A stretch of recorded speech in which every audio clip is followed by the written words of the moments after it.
Olá a todos que nos acompanham nesta palestra e a todos que acompanharam também as outras palestras deste ciclo de palestras em taxonomia. Esta última palestra vai tratar de algo hipotético, de algo que, digamos que, o que aconteceria se isso aconteceu, que seria um mundo sem taxonomia, um mundo sem taxonomistas. Bem, e para começar, então, eu vou idear, plantear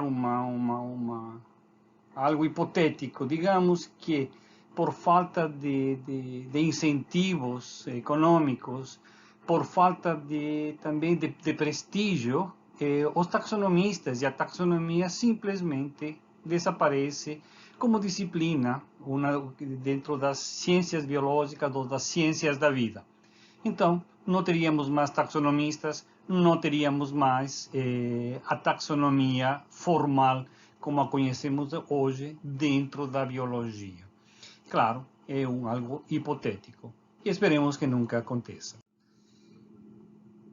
Para abordar este tema, então, é muito importante entender qual é o papel da taxonomia biológica entre as ciências da vida. Ou seja, por que ela é importante, o que ela faz dentro das ciências da vida e por que seria importante que ela não desapareça. Nós sabemos, se nós sempre nos estamos referindo dentro de nossa língua, sim, aos seres, tá? Então, e no caso específico disto, aos seres vivos, cavalo, cão, abacate, milho. Então, são palavras pelas quais nós conseguimos nos comunicar entre as pessoas da língua portuguesa, e principalmente dentro do Brasil.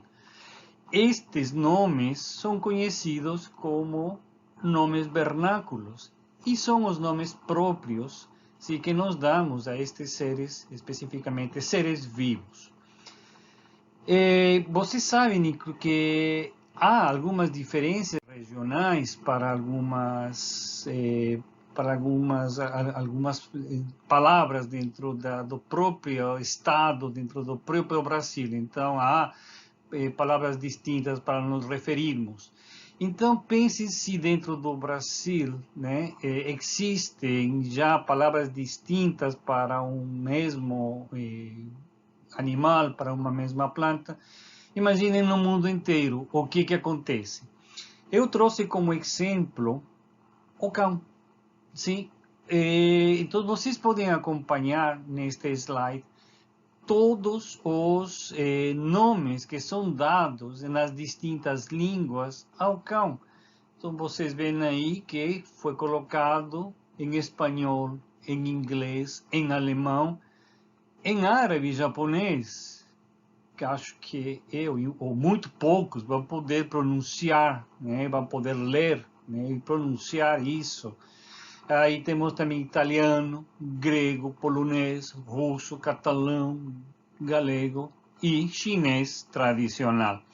É somente um exemplo para mostrar o que acontece com um nome de um animal de estimação no mundo, nas línguas do mundo. Então, se há essa dificuldade regional dentro de um próprio país, imaginem então no mundo. O que isso produz? Produz que pessoas que se encontrem e tentem conversar sobre algo específico, sobre um ser vivo específico, vão dar o nome que eles conhecem e certeza de que não vão poder se entender. Então, podemos estar falando de coisas totalmente distintas, em alguns casos, uma mesma palavra pode ter um significado totalmente distinto. Então, o que é importante? Né? Que existam certos termos que possam ser entendidos por todos, senão nós vamos ter uma deficiência na comunicação entre pessoas de povos e línguas distintas. É sabido, né, através da história, que existem ou existiram línguas que foram universais. O exemplo mais emblemático é dos romanos, que levaram o latim para os povos conquistados. E claro, apesar de que os povos tinham sua própria língua, se comunicavam na sua própria língua, mas também eles tinham a obrigação de aprender e se comunicavam também no latim. Então, houve-se épocas, pelo menos no mundo ocidental, né, antigo, que havia uma língua que era uma língua universal. Houveram-se, o latim durou por muitos e muitos séculos, assim, como língua para comunicação formal. Mas sabemos que nos dias de hoje há outra língua que é muito importante para a comunicação, tanto científica quanto para a comunicação diária, né? Que é o inglês. Então, o inglês é a língua pela qual as pessoas podem se comunicar e se entender. Mas nós sabemos também que o latim, né, o latim mais moderno, ele se mantém em uso na biologia, principalmente na taxonomia. Então, podemos dizer que é a língua da taxonomia, principalmente para nomeação de espécies. Então, até pouco tempo também o latim era obrigatório para uma descrição curta, uma diagnose em botânica. Mas o que acontece quando com os nomes das espécies? Nós temos então que as espécies são nomes que estão compostos por duas palavras, ou seja, é um binômio. Eu trouxe aqui como exemplo uma borboleta, sim? É Zaretis itis. Né? Então, esse é o nome dessa espécie. O que vai acontecer quando eu pronuncie Zaretis itis? Todo mundo vai reconhecer. Todo mundo que trabalha com borboletas, trabalha com Lepidoptera, vai saber, vai fazer aquela imagem mental de que é Zaretis itis. E isso, então, vocês veem que, apesar de que sabemos que existem algumas variações na pronúncia devido à língua, mas dá para entender, sim, ao que nós estamos referindo, e principalmente quando nós escrevemos o nome Zaretis itis, então sabemos que nós estamos referindo a essa borboleta que aparece no slide. Nós podemos ver, então, apenas para uma parte um pouquinho mais formal, né, que é Zaretis itis, este é um binômio, sim? Está em itálico, e ele, o primeiro nome representa o nome do gênero, que está escrito com a primeira letra em maiúscula, e itis representa o nome da espécie. Seguidos, entre parênteses, e isso já tem a ver com algo mais formal da taxonomia, o nome do autor do nome da espécie e o ano em que este nome foi dado à espécie. Mas isso daí é um aspecto mais formal da taxonomia que, por agora, não nos interessa. Bem, mas antigamente, os nomes podiam ser dados de qualquer maneira, qualquer pessoa poderia dar nome, né, sem que exista uma normatização. Atualmente, existem normas específicas, existe uma normatização de como um nome deve ser dado a um ser vivo, e isso se encontra nos códigos de nomenclatura. Eu trago aqui neste slide a fotografia de dois códigos, de Código Internacional de Nomenclatura para Algas, Fungos e Plantas e o Código Internacional de Nomenclatura para Zoologia. Então, nós podemos ver então que nestes códigos existem princípios, regras e recomendações para que um nome seja escrito. Não somente o nome da espécie, sino também alguns grupos de nomes, assim, agrupamentos de espécies dentro da classificação biológica, eles são normatizados também. Mas o importante é que o nome é válido, o nome de uma espécie é válido quando seguem estes princípios, regras e recomendações que aparecem nos códigos de nomenclatura. Como exemplo, trouxe de um agrupamento de espécies, trouxe família, né? Uma família que inclui as abelhas, que é Apidae. E Solanácea, uma família que inclui, né, as batatas, tomates, entre outros. Os objetivos dos códigos de nomenclatura são promover a estabilidade dos nomes científicos, promover a universalidade dos nomes científicos e assegurar que o nome do taxon seja único e distinto. É importante entender que estes códigos, então, querem assegurar que não exista bagunça dentro da nomeação de espécies. Então, por exemplo, quando nos referimos a que promover a universalidade dos nomes científicos, quer dizer que ele seja entendido por todas as línguas. É interessante, se vocês têm curiosidade, vocês veem, por exemplo, uma descrição de uma espécie, digamos em coreano, o nome da espécie vai estar da maneira como nós vemos aqui, por exemplo, que nós vimos em cima. Promover a estabilidade dos nomes científicos quer dizer que não podemos trocar o nome de uma espécie porque nós queremos. Não.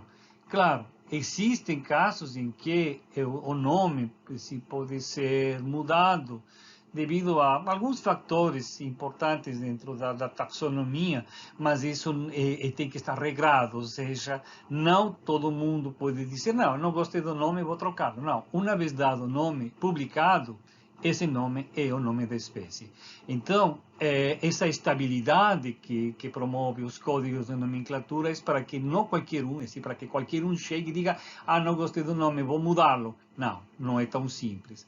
E por último, que esse nome também seja único e distinto. É decir, não pode haver duplicação de nomes dentro de um mesmo código de nomenclatura. É isso que os códigos de nomenclatura trabalham para que a taxonomia, sim, ela possa funcionar dentro das ciências da vida e possa cumprir seu papel, que é dar esse nome e permitir comunicação. Um exemplo aqui, se eu me refiro a Leptonipterus tibialis, eu estou referindo a esse besouro. Sim, a esse besouro que é um Coleoptera lucanidae. É isso que eu sei.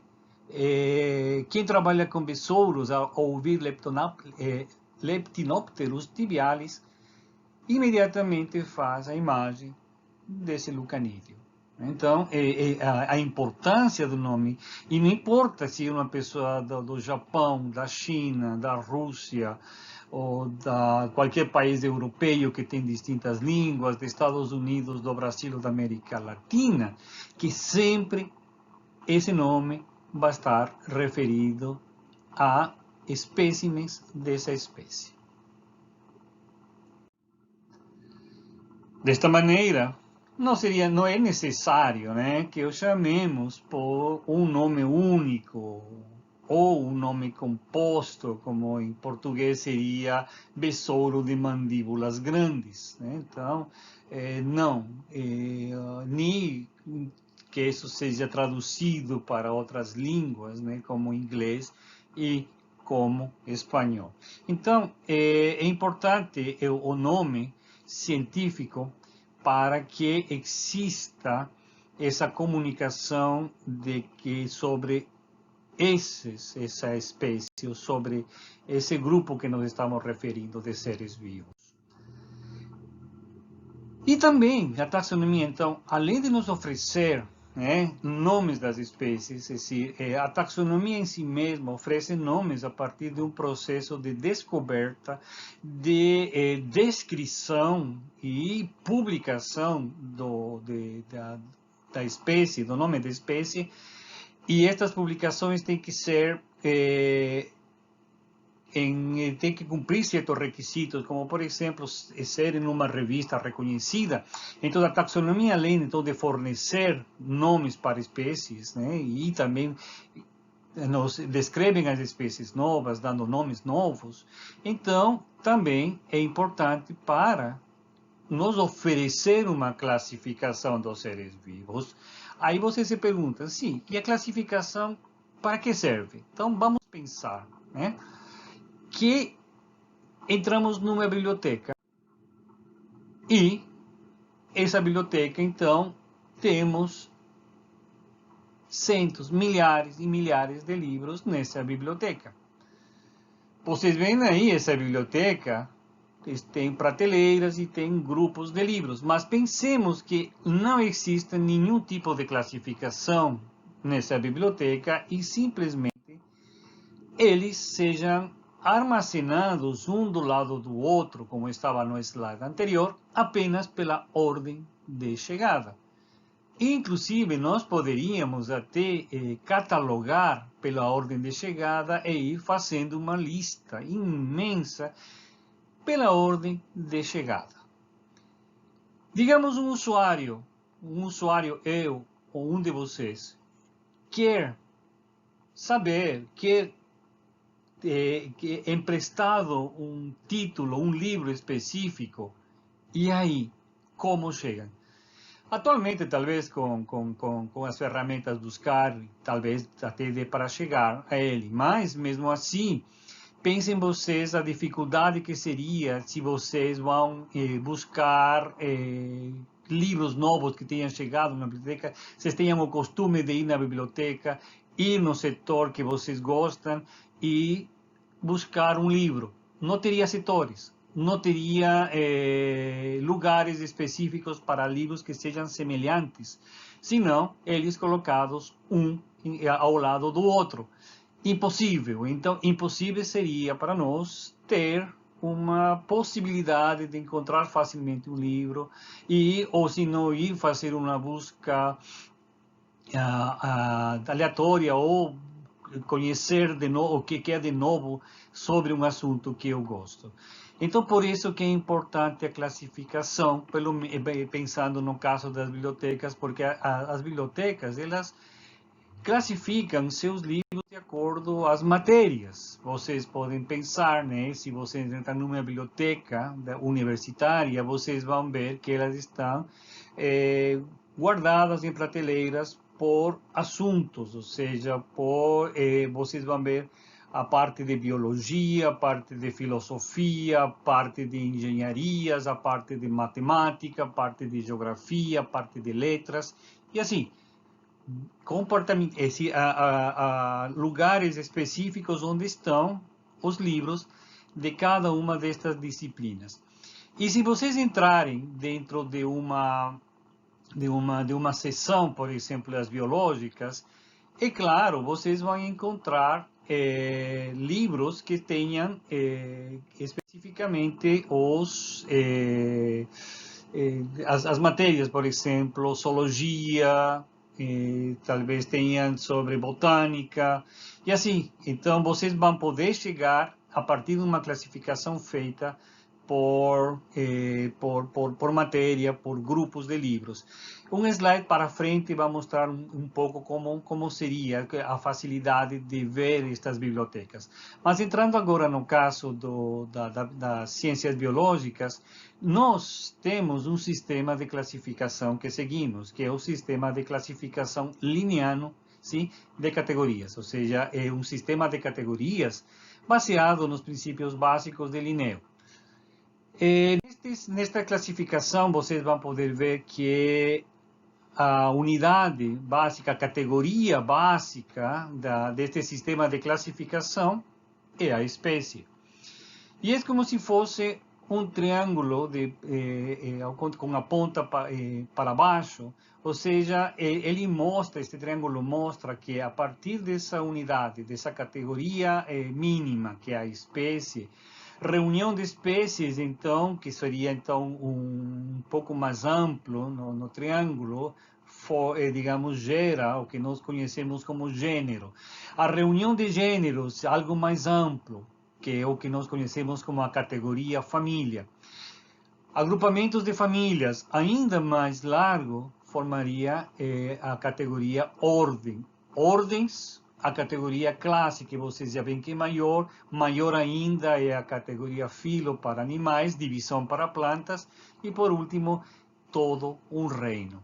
Então, vocês veem que esta classificação tem basicamente hierárquica e ela acumulativa, e é um sistema de classificação que as ciências biológicas e os taxonomistas seguem para poder ordenar seu conhecimento. Apenas aqui também uma parte formal para que vocês vejam ao que me refiro do que seria um gênero. Sim? Depois podemos fazer extrapolação para as outras categorias. Vocês veem que em azul, branco, roxo e amarelo, aqueles círculos, representam os espécimes. A reunião de espécimes por características semelhantes, ¿sí? Estarían delimitados por líneas circulares azuis, que representan as espécies. E uma linha que delimita estas espécies, então formaria, digamos, seria o gênero. Isso para que tenham uma ideia de como nós classificamos. Então, se nós temos vários gêneros, reunimos então em famílias e assim para frente. Então, vai acumulando. É por isso que nós temos essa representação triangular com a ponta para baixo da nossa classificação hierárquica. Apenas aqui voltando sobre a importância da classificação, então, para que vocês vejam que se nós temos prateleiras, né, de livros, nós temos então seções com os livros, onde nós poderíamos colocar então por ordem alfabética, por exemplo, ou por um número, pela ordem de chegada, com um número. Então, se eu quero um livro sobre mamíferos, eu vou entrar na seção de mamíferos e posso procurar pela seção de mamíferos um livro pelo autor. Então, eu sei onde está. Então, se diz que existe esse livro na biblioteca, é muito mais simples ir até a prateleira da zoologia, seção mamíferos e encontrar um livro. É isso que é importante, e fazendo uma analogia com as ciências biológicas, então pensem vocês se, pelo menos nos animais que são conhecidos, em torno de mais de 1 milhão de espécies, o que seria, aliás, não somente os animais, sino todos os seres vivos, mais de 1 milhão de espécies. Pensem vocês o que seria se todos eles não teriam algum sistema de classificação. Então, mais de 1 milhão de nomes teríamos disponíveis para estudar. Mas, como sei, qual é a importância de cada um deles? Sim, alguns podem ser importantes porque nós encontramos. Por exemplo, Aedes aegypti, é importantíssimo para a saúde pública no Brasil e na América Latina. Mas como ordenar, se ter 1 milhão de espécies espalhadas, como, por exemplo, fazer estudos em conservação sobre grandes grupos, ou fazer estudos de grandes grupos, se não existe algum tipo de classificação? Seriam mais de 1 milhão de nomes soltos na literatura, soltos em catálogos, sem uma ordem. Então, não haveria diferenciação entre fungos, não haveria diferenciação entre plantas e entre animais, todos seriam a mesma coisa. Então, vejam a importância da classificação. Aqui, então, um slide mostrando o que aconteceria somente no caso dos animais se todos estivessem juntos sem uma classificação. Aves, mamíferos estariam juntos, por exemplo. Um exemplo do que como se usamos a classificação para a apis mellifera, a abelha do mel, né? Inicialmente a apis mellifera, uma espécie de abelha do Mediterrâneo europeia, mas nós vemos que ela está amplamente distribuída no planeta atualmente, graças aos humanos, e nós podemos ver que Apis mellifera, nome da espécie, ela pertence ao gênero Apis, família Apidae, ordem Hymenoptera, classe Hexápoda, filo Artrópoda e reino Metazoa. Então, esta é a classificação, e sabemos que existem outras espécies do gênero Apis. Bem, então, estes dois aspectos da taxonomia, que seriam, a primeira, nomear, sim? E a segunda, classificar, são aspectos muito importantes para as ciências. Por quê? Pensemos, então, como se nomeia algo? Se nomeia algo quando é novo. Né? Então, quando a descoberta de algum um espécime ou um conjunto de espécimes não se encaixa dentro daquilo que conhecemos, então ele vai sofrer uma descrição formal, vamos fazer uma descrição formal desses espécimes e vamos dar um nome de uma espécie. Imediatamente, quando damos um nome de uma espécie, as outras categorias ficam atreladas a ele e então ele vai ser parte de uma classificação. E por outro lado, então nós temos imediatamente as duas coisas em conjunto que a taxonomia faz. Pensemos, digamos que simplesmente a taxonomia deixou de ser importante para as ciências e não há mais taxonomistas.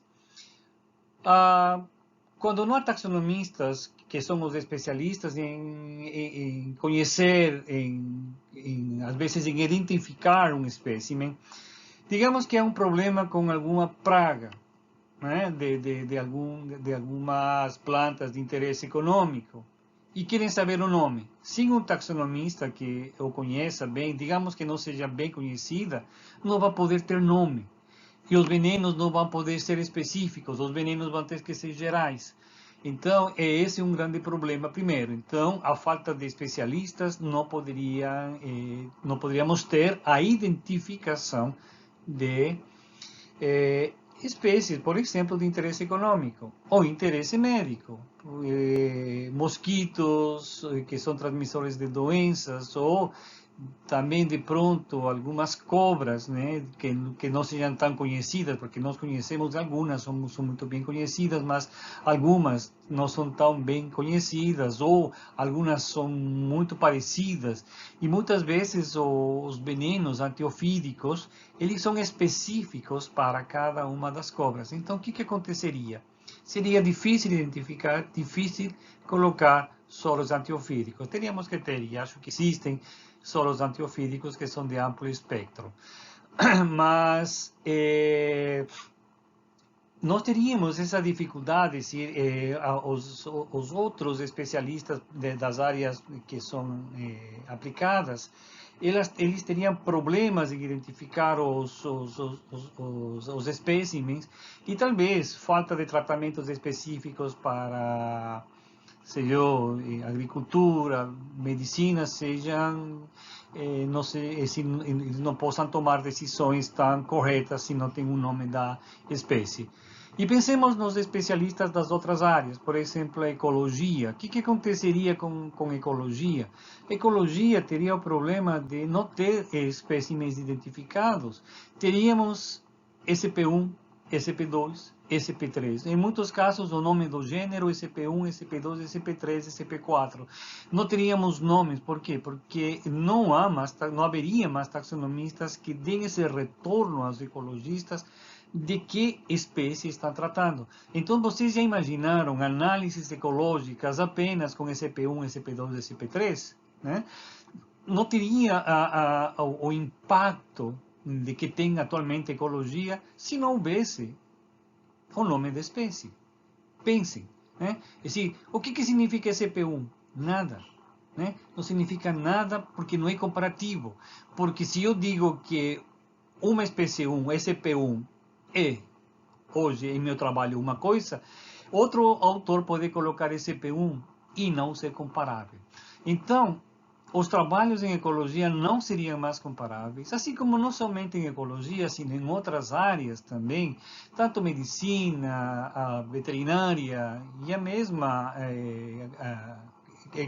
como se chama isto, da agricultura, né? Agronomia, não seriam trabalhos não comparáveis e não teriam tanto interesse dentro do ponto de vista científico. E, então, o que nós podemos pensar com isto? Digamos que a taxonomia, ela não é uma ciência de ponta, não é uma ciência que vai construir coisas maravilhosas, né? Foguetes que vão para a Lua, ou não vai ter resultados impactantes, como, por exemplo, tem atualmente a genética. Tecnologia de ponta, não. Esse conhecimento com instrumentos moderníssimos também não. Apesar de que a taxonomia pode usar atualmente muitos instrumentos modernos, mas não há esse impacto que, por exemplo, a genética tem, no impacto que outras engenharias, ciências têm dentro do conhecimento humano. É uma ciência que trabalha por baixo, uma ciência que é, digamos, o sustento praticamente de todas as ciências da vida. É o chão onde todas elas estão inseridas, estão colocadas. Porque sem taxonomia não haveria nomes, não haveria classificação e seria uma bagunça. E sem nomes não há possibilidade de que exista ciência nas ciências da vida, pelo menos não como conhecemos atualmente, não ciência comparável. Poderíamos ter uma ciência na qual simplesmente seja produzido conhecimento, mas pouco informativo, né? Sem muita informação. Relato de casos, mas sem nomes de espécies, sem nome desses grupos, não significaria absolutamente nada. Então, pensando num mundo sem taxonomistas, simplesmente as ciências da vida não teriam o impacto que tem atualmente. Muitas vezes se pensa, o taxonomista, ele não é muito importante, eu consigo identificar. Podemos com chaves de identificação, mas há detalhes às vezes que fazem, que nos podem levar, mas não é tão simples, e vocês podem pensar, né? É fácil identificar, mas não é tão simples assim. A taxonomia é uma ciência básica, e sem ela haveria problemas para as outras ciências.